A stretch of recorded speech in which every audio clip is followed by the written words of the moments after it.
sont des cartes de transformation.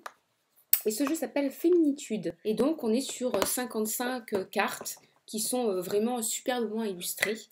Vous avez aussi un grand livret assez dense, vous voyez, assez dense, un livre noir, hein. Donc avec effectivement les archétypes, féminins. Alors le dos des cartes, il est comme ceci. Il n'est pas très jojo, simple, papier sur fin. C'est un papier basique, standard, qu'on utilise souvent dans les jeux de cartes. Donc ça va, il est agréable au toucher aussi. Alors là, par exemple, nous n'allons pas faire 55 cartes. Nous allons regarder la première, l'innocence. Hop là. Petit doigt, lève-toi. Voilà, l'innocence. Donc vous voyez bien qu'on est sur un personnage qui ressemble à la Vierge, à Déméter, la déesse de la nature. Donc on est sur quelque chose qui peut se rapprocher de la maternité, la gestation, le printemps. Vous avez après une carte que j'aime beaucoup qui est l'Amazone. Donc on retrouve à la fois l'œil unique, hein, l'œil de Seth, Saturne, si on revient à l'étude de Crowley dans le livre de Thoth. Et donc l'Amazone, c'est la femme qui est libre, la femme qui sait sacrifier une part de soi pour aller vers son objectif.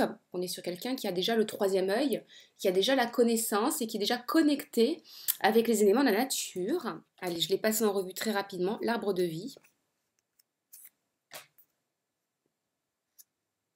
La mystérieuse.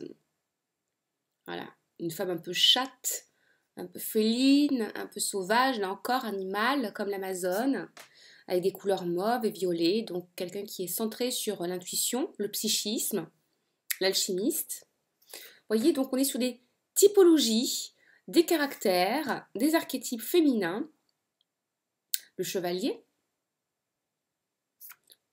d'Éon, l'ambivalence sexuelle en fait, hein. Ça peut être une femme qui est attirée par les femmes, ça peut être une femme qui au contraire a une tendance à être intérieurement plutôt masculine dans son caractère. Voilà. Après vous avez l'arbre de Mire, donc en référence à l'artiste Mira.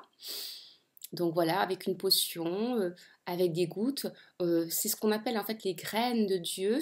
Et ces graines représentent en fait la manne, l'abondance céleste. Ça peut représenter donc la roue de la fortune, la lame numéro 10 dans le jeu du tarot. Vous voyez que les chiffres là ont totalement bougé hein, sur les arcanes. L'amoureuse, les couleurs très douces, le fantasme.